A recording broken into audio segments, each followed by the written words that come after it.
ઉપચારાત્મક શિક્ષણ કાર્ય માર્ગદર્શિકા ધોરણ 2 ભાષા માટે એટલે કે ગુજરાતી માટે જોઈ લઈએ. પહેલી ક્ષમતા છે કે પોતાની ભાષાનો ઉપયોગ કરી પોતાની રીતે શૈલીમાં વાર્તાઓ કહે, કવિતાઓ ગાય. તો એ માટે આપણે શું શું કરવું જોઈએ એ નીચે આપેલું છે.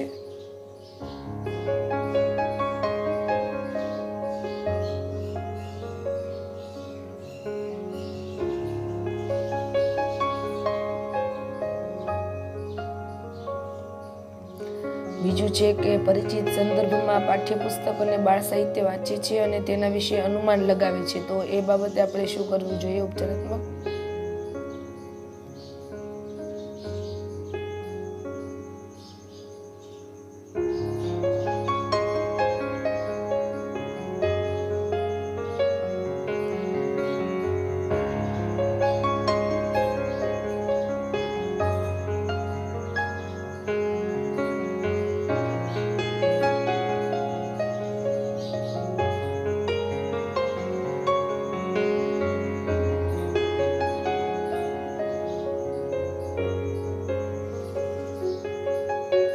ત્રીજી ક્ષમતા છે યોગ્ય શબ્દો, વાક્યો પરંપરાગત રીતમાં અને અભિવ્યક્તિના જુદા જુદા સ્વરૂપોનો ઉપયોગ કરીને લખે છે.